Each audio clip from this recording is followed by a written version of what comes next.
What you are about to experience is out of this world.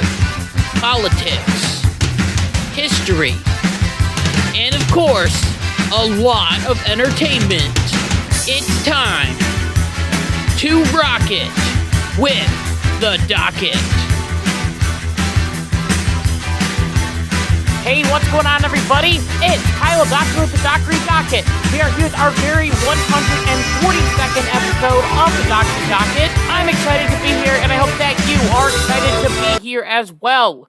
And if you are excited to be here as well, make sure to go down below, hit the like button, hit the subscribe button, so then you never miss one of my videos. So it's the most wonderful time of the year, Christmas. Now, we all know the classic song, Santa Claus is Coming to Town. In that song, it mentions that Santa Claus is making a list. He's checking it twice. He's gonna find out who is naughty and who is nice. So this year, I decided to make my own naughty list. I believe that Santa would agree with my list 100%, as the people on this list have a soul that is an appalling dump heap, overflowing with the most disgraceful assortment of rubbish imaginable, mangled up in tangled up knots. First on the list is actually a story that is breaking right now as we speak, as the Supreme Court of Colorado has determined that Donald Trump is not eligible to be on the ballot in Colorado, citing the 14th Amendment, which claims that people that caused an insurrection cannot run for president. Okay, listen, this is stupid, and it goes to show just how crazy these radical left-wingers are. First, they were like, oh, let's impeach him. That'll definitely get him. Guess what? It didn't. Then they said, okay, well, we'll just impeach him again.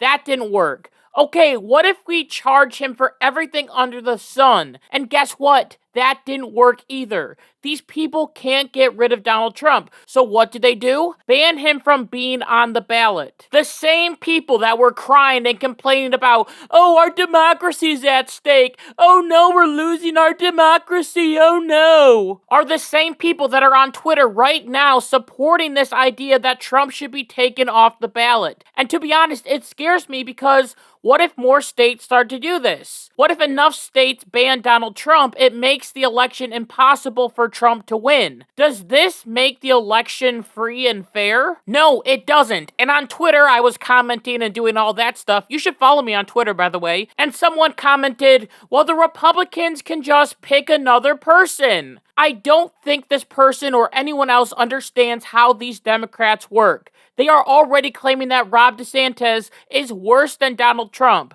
Do you think they will allow him to be on the ballot? Ramaswamy supports Trump. He can't be on the ballot either. Heck, they would probably claim that Santa Claus was Hitler if he ran as a Republican. Nikki Haley is probably the establishment's favorite person and would probably be the best choice, but she is also terrible. This is what the Democrats want. They want a radical Democrat versus a less radical Democrat. They would love a Biden versus Christie election because they know they can control both of those men and that Joe Biden would win easily. Trump has broken these people. Trump is a huge threat to their agenda, and the Democrats have to stop him no matter what. So the left is trying to save democracy by literally destroying democracy. And this is why the Supreme Court of Colorado is on the naughty list. They are destroying democracy, and hopefully in 2024, they will pay. And as this story is breaking, I will make sure to probably make another video about this because it might just snowball from here. Next on the list, we have to talk about colleges and college presidents who seem to think that calling for the genocide of Jews isn't wrong because it just depends on the context. Now, this should be enough of a reason to not send your children to one of these woke college institutions because let me tell you, things are just getting worse. There are communist professors that are indoctrinating your children to hate America. They teach this while also claiming that America is terrible and racist. And instead, we need to be anti-racist. College presidents must stop hate speech because hate speech is equal to violence, except, of course, if that hate speech is coming from a hateful mob that wants Jews to be killed. That makes sense. This all started with the president of Harvard, MIT, and the University of Pennsylvania were invited to a congressional hearing on anti-Semitism. All of them were asked a simple question by Representative Elise Stefanik. Does calling for the genocide of Jews violate the university's code of conduct or rules regarding bullying or harassment? And here is their response. If it is directed and severe or pervasive, it is harassment. So the answer is yes. It is a context-dependent decision, Congresswoman. It's a context-dependent decision. That's your testimony today. Calling for the genocide of Jews is depending upon the context. That is not bullying or harassment.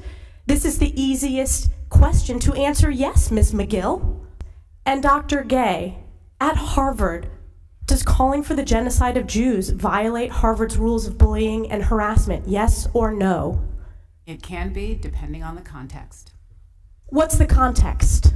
Targeted as an individual, at an individual. It's targeted at Jewish students, Jewish individuals. Do you understand your testimony is dehumanizing them? Do you understand that dehumanization is part of anti-Semitism?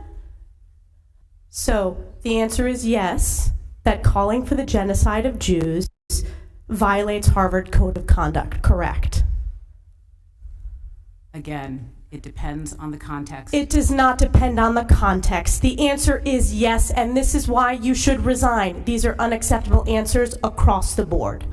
I mean, it's crazy that Elise Stefanik had to continue to ask the question over and over and over again because the answer is easy. Yes, calling for the genocide of Jews is bad. Imagine, if you will, the word Jew was replaced with black, or Muslim, or Hispanic, and these presidents responded the same way. They would be kicked out the very next day. People would be rioting on the streets and wanting them to resign. But with this, it seems that people are just fine with it. Now, I know that there will be people out there that will jump out and say, well, people have the right to free speech. We should all be allowed to say whatever we want on campus. Now, this would make sense if these colleges actually held those values, but they don't, and we've seen that time and time again. These are the same campuses and universities that come out and claim that misgendering someone is a call to violence, or inviting a conservative speaker on campus is a form of hate speech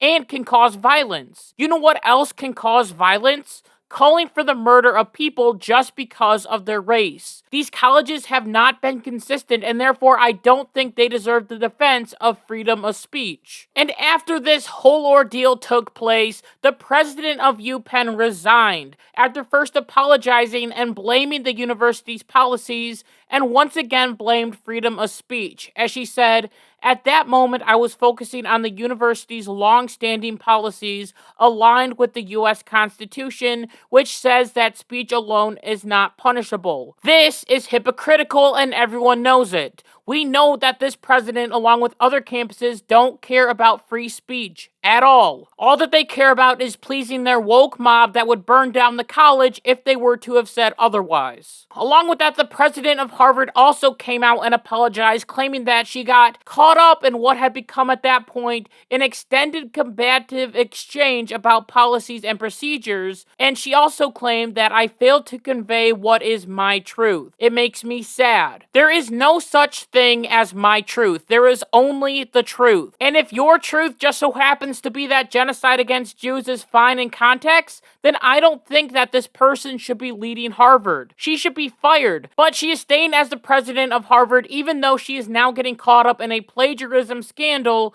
and now there are Jewish students on the campus of Harvard that have to hide their menorahs at night because there is so much fear that people will vandalize it. Listen, I have never seen so much hatred for a group of people in my entire life. Even SNL got in on the action, not making fun of these presidents for calling for the killing of Jews, but making fun of Elise Stefanik for asking these questions. The video was only funny because once the audience finds out what they are doing in defending these presidents, the audience goes absolutely quiet, because even an audience in liberal New York knows that genocide is wrong. Now, in the North Pole, Santa has a lot of buildings. He has a lot of things that he has to take care of. He's got his own home where his wife lives. He's got a toy factory. He has the building where he keeps his sleigh. Each of these buildings to both Santa and the elves are sacred. They are places to build toys, to create joy for little boys and little girls. And while we know that this really isn't real, I'm just trying to be more in the Christmas spirit, we as Americans have our own institutions as well.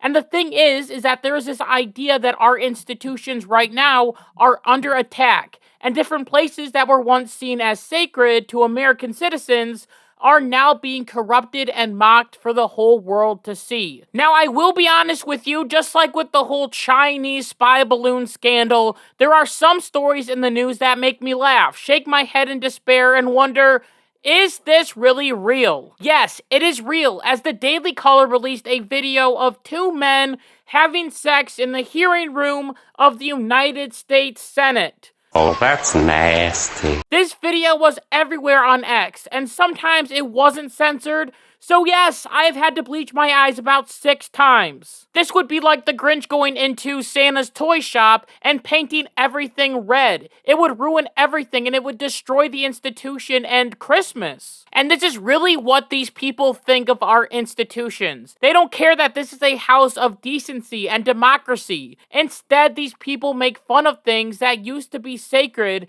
and, well, screw all over it. It's both disgusting and also very sad because the person in this video was named Aiden Mays Saperniksky, and this guy seemed very smart and looked like he had a bright career ahead of him, but all of that came crashing down, as it was discovered that Aiden was fired from the office of retiring Senator Ben Cardin, where he was a staffer. He worked there for 2 years and recently was promoted as an aide to Cardin's foreign policy, tax, and trade team. He also worked with a statewide Latino outreach program called Todos con Biden, and he was even featured in an ad with Joe Biden. Luckily, this time, he was actually fully clothed. This is the problem, though. This Aiden guy lived a double life. He claimed to be a professional, but then he would write tweets claiming that he wanted Joe Biden to spit in his mouth. You can see on his social media history that he had a dark side, a side that is more risky, a side that led him to have sex in the United States Senate hearing room. Then Aiden tried to defend himself by claiming that he showed poor judgment.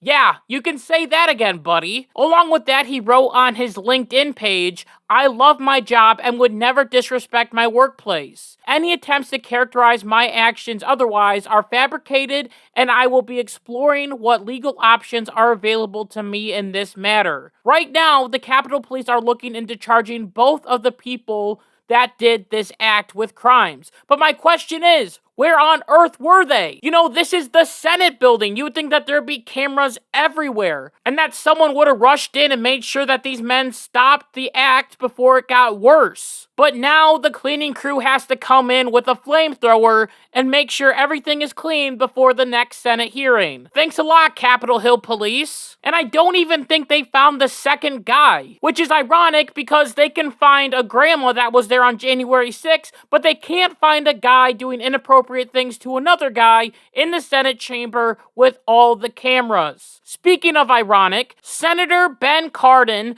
who hired Aiden, once made a speech talking about how the House of Representatives, along with the Senate chamber, are a sacred space, and compared January 6th to Pearl Harbor and 9/11. Just take a look at this video.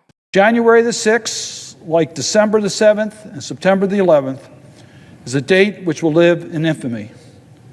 I refer to U.S. Capitol as sacred space because it's so much more than a building where the Senate and the House of Representatives meet and conduct business.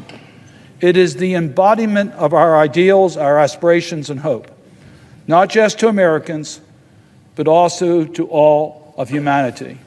So what did the senator have to say about one of his staffers having sex in the Senate chamber, literally destroying the institution? Well, he said, "We will have no further comment on this personal matter." This is why I believe that all of the left deserves to be on the naughty list this year. Because when Joe Biden was running, the theme was decency is on the ballot. When you elect Joe Biden, the adults will now be back in charge. No controversies at all. Then we get videos of a trans activist shaking his fake breasts at the Capitol. Cocaine was found in the White House. One of Joe Biden's nuclear energy secretaries stole luggage and then wore those clothes that were in the luggage. The Navy started hiring drag queens to get more drag queens into the Navy for some reason. There are drag shows for children all around this country. We have taxpayer-funded sex changes, and Joe Biden defended child sex changes and was interviewed by Dylan Mulvaney. And we have racist dancing in the White House, which once again shows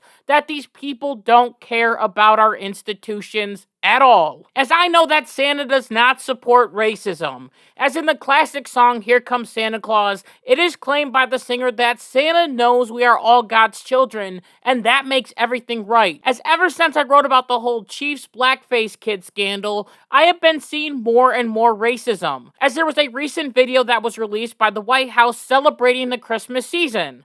Now, the video is extremely cringy, and it is just a bunch of people tap dancing.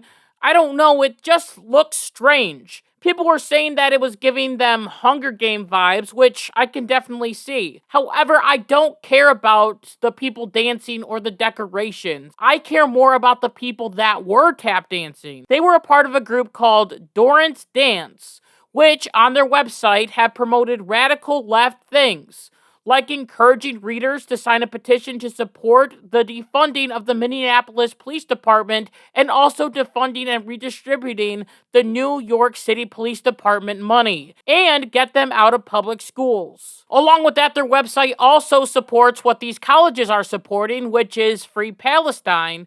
And the website also includes a link to the SURJ article explaining 5 ways white people can take action in response to white and statewide sanctioned violence. This is a racism that people claim isn't really racism because white people have privilege. However, I've continued to see a wide range of anti-white hatred all across America. As recently, Boston Mayor Michelle Wu sent out an email that was only supposed to go to elected members of color. Instead, it went to all the members, including the white members. She claimed that it was an honest mistake. However, other people saw it as modern-day segregation. And this has been happening all over the place, as more than 75 colleges nationwide offer separate graduation ceremonies based on race, ethnicity, and sexual identity. These colleges also offer separate dorms and safe spaces, along with scholarships that pertain to one race over the other. Now, segregation was a huge fight back in the 60s, and I am glad that it is over because it was a terrible thing, and I don't understand why woke colleges or woke mayors would want to bring it back. It's disgusting and sick. Well, I believe it is because they are pushing this agenda that all white people are bad, and when a society does that, it creates division. It doesn't matter the race. If you tell a person that they are victimized because of a certain group of people, then guess what? They're going to blame that group of people for all of their problems.